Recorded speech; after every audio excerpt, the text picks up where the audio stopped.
नाज़रीन कराम, आज हम एक ऐसे इंसान की जिंदगी पर नजर डालेंगे जिसने सर्दियों के मौसम में लकड़ियां ना होने की सूरत में $2 मिलियन को आग लगाई थी। पाब्लो एस्कोबार दिसंबर 1949 को कोलंबिया के एक शहर रियो नेग्रो में पैदा हुआ।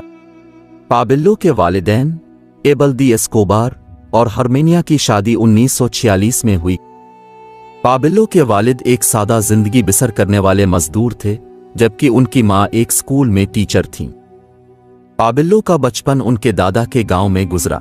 पाब्लो एस्कोबार की शुरू जिंदगी में गुर्बत का बहुत बड़ा किरदार था। इसके खानदान की माशी हालत निहायत खराब थी, जिसकी वजह से इसको कम उम्र में काम करना पड़ा। एस्कोबार का जराइम की दुनिया में कदम रखना कुछ ऐसा था कि इसके रिश्तेदार और दोस्त भी जराइम की दुनिया से ताल्लुक रखते थे। ये वजह बनी कि इसको जराइम की दुनिया के बारे में पहली मालूमात अपनों से मिली और उसके अंदर दिलचस्पी पैदा कर गईं। पाब्लो एस्कोबार कम उम्री में स्ट्रीट क्राइम की कार्रवाइयों में शामिल हो गया। इसकी पहली जराइम की कार्रवाई बाइक चोरी थी। इसके बाद इसने मुकम्मल तौर पर चोरी, सौदागरी, कत्ल और धोखाबाजी के कामों में हाथ डाला। पाब्लो एस्कोबार को बुरा इंसान बनाने में किस्मत का भी अहम किरदार था। कोलंबिया में कोकीन का कारोबार तेजी से बढ़ रहा था और एस्कोबार ने इसका फायदा उठाने का सोचा। 1970 की दहाई में उसने कोकीन की स्मगलिंग में पहली बार कदम रखा और कुछ सालों के दौरान वो इस धंधे में इतना कामयाब हुआ कि इसने अपने कोकीन के कारखाने खोल लिए, जिससे वो पूरे अमेरिका और दूसरे यूरोपीय ममालिक में कोकीन स्मगल करता था। वक्त के साथ साथ उसका कारोबार बढ़ता चला गया। इसके कारोबार की बना पर उसकी दौलत और नाम भी बढ़ता चला गया, जिसके नतीजे में इसका नाम दुनिया के सबसे अमीर और खतरनाक मुजरिमों की फहरिस्त में शामिल हो गया। पाब्लो एस्कोबार की कोकीन कारोबार की बदौलत इसकी दौलत का अंदाजा $30 अरब से ज्यादा हो गया। इसकी कारोबारी सिलसिले की कामयाबी के बावजूद इसके कई दुश्मन भी बनते चले गए, जिनमें अमरीकी और कोलंबियाई हुकूमतें भी शामिल थीं। पाब्लो एस्कोबार कोलंबिया का एक मरूफ और खौफनाक ड्रग डीलर बन गया। पाब्लो एस्कोबार को अब तक का नशे की दुनिया का बादशाह माना जाता है। वो मेडेलियन कार्टेल के सरबराह थे, जो कि एक बड़ी कोकीन स्मगलिंग करने वाली तंजीम थी और 1980 के दहाई में अपने उरूज पर थी। पाब्लो एस्कोबार ने एक मौके पर काफी पैसे जलाए थे, जिसकी वजह मुतअद्दिद अफवाहें हैं। एक मशहूर कहानी के मुताबिक पाब्लो एस्कोबार ने अपनी बेटी को सर्दी से बचाने के लिए पैसे जलाए थे। एस्कोबार का कहना था कि उसने एक सफर के दौरान $2 मिलियन जलाए थे ताकि उसकी बेटी मनीषा सर्दी से बच सके। पाब्लो का दावा था कि इस वक्त वो किसी और गर्म चीज के पास नहीं था और इसलिए इसने $2 मिलियन जलाया ताकि कमरा गर्म हो सके। ये कहानी पाब्लो एस्कोबार की दौलत और उसकी जराइम के मामले की हद बयान करती है। जैसे कि आपको पहले इस वीडियो में बताया है, वो कोलंबिया के मेडेलियन कार्टेल के सरबराह था और उसकी दौलत अरबों डॉलर में थी। इसके बावजूद एस्कोबार को कई बार आम जिंदगी के मसाइल का सामना करना पड़ा। पाब्लो एस्कोबार की जिंदगी के बारे में नेटफ्लिक्स की एक सीरीज नरकास भी बनाई गई है, जो कि काफी पाब्लो एस्कोबार की शोहरत का बाइस बनी। इस सीरीज में पाब्लो की जिंदगी का हर पहलू पर नजर डाली गई है। ये एस्कोबार की तस्वीर का पहला रुख था। चलते हैं तस्वीर के दूसरे रुख की जानिब। एस्कोबार, जो कि कोलंबिया के मशहूर ड्रग लॉर्ड थे, उसने गरीबों के लिए कई काम किए। एस्कोबार ने मेडेलियन के कई इलाकों में कॉलोनियों की तामीर की।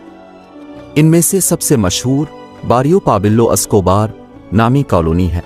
इस कॉलोनी में कई हजार खानदानों को मुफ्त मकान फराहम किए गए।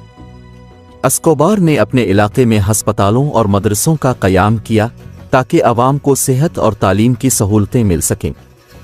एस्कोबार ने मेडेलियन के कई इलाकों में खेल के ग्राउंड बनवाए ताकि नौजवानों को खेल के मैदान में मजीद मौके मिल सकें। पाब्लो एस्कोबार के कारोबार में कई लाख कोलंबियाई शामिल थे, जिनका ज्यादातर हिस्सा गरीब था। उन्होंने अपने कारोबार के जरिए गरीबों को रोजगार के मौके फराहम किए। एस्कोबार ने गरीबों और मोहताजों को बिलावास्ता माली मदद भी फराहम की। वो जालिम के साथ साथ गरीबों और मोहताजों के लिए अपने दिल में दर्द रखता था। एस्कोबार की इज़्दिवाजी जिंदगी की कोई कहानी नहीं थी, बल्कि एक सादा और मोहब्बत भरी जिंदगी थी।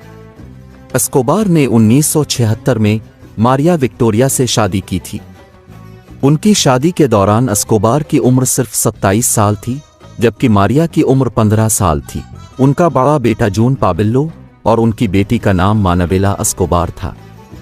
पाबिल्लो एस्कोबार अपनी बीवी और बच्चों से बहुत मोहब्बत करता था। एस्कोबार का कहना था कि मेरी दौलत का वाहिद मकसद मेरे खानदान को खुशियों और ऐश की दुनिया में ले जाना है। पाबिल्लो एस्कोबार की मौत के बाद उनके खानदान को कई मुश्किलात का सामना करना पड़ा। कोलंबिया की हुकूमत ने उनकी जायदादों को जब्त कर लिया और उनका खानदान मुख्तलिफ ममालिक में पनाह तलाश करते रहे।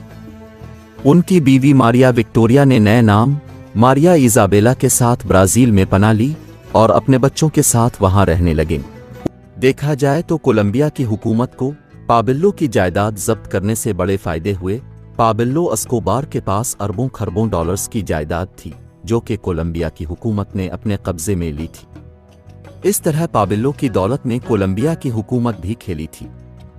पाबिल्लो की जिंदगी पर मबनी मूवीज और वेब सीरीज ने पाबिल्लो की जिंदगी को पूरी दुनिया के सामने लाकर रख दिया। इन मूवीज और वेब सीरीज से पहले दुनिया पाबिल्लो एस्कोबार के नाम तक को भी नहीं पहचानती थी। दुनिया में चंद ही लोग पाबिल्लो एस्कोबार की जिंदगी से वाकिफ थे, लेकिन मूवीज और सीरीज के बाद पाबिल्लो एस्कोबार की जिंदगी जंगल की आग की तरह दुनिया में फैली। किसी ने पाबिल्लो एस्कोबार को हीरो का खिताब दिया, किसी ने जालिम इंसान का, तो किसी ने गरीबों का रहम दिल का। लेकिन पाबिल्लो एस्कोबार की असल जिंदगी से लोग और मीडिया नावाकिफ है। तारीख के मुताबिक पाबिल्लो एस्कोबार ने अपने धंधे को जारी रखने के चक्कर में हजारों लोगों की जान ली और कई औरतों को बेवा और कई माओं को बेऔलाद किया। पाबिल्लो की शोहरत के बाद कई लोग पाबिल्लो एस्कोबार के खानदान को नफरत की निगाह से देखते हैं, तो कोई उन्हें एक हीरो और अपने वक्त का मालदार और अंडरवर्ल्ड डॉन की हैसियत से देखता। याद रहे कि पाबिल्लो एस्कोबार की हकीकी जिंदगी अभी तक पर असरार तौर पर दफन है। ये सब लोगों और स्ट्रीम मीडिया की बनी बनाई कहानियां और मूवीज हैं। हकीकी तौर पर कोई भी पाबिल्लो एस्कोबार की जिंदगी से आशना नहीं।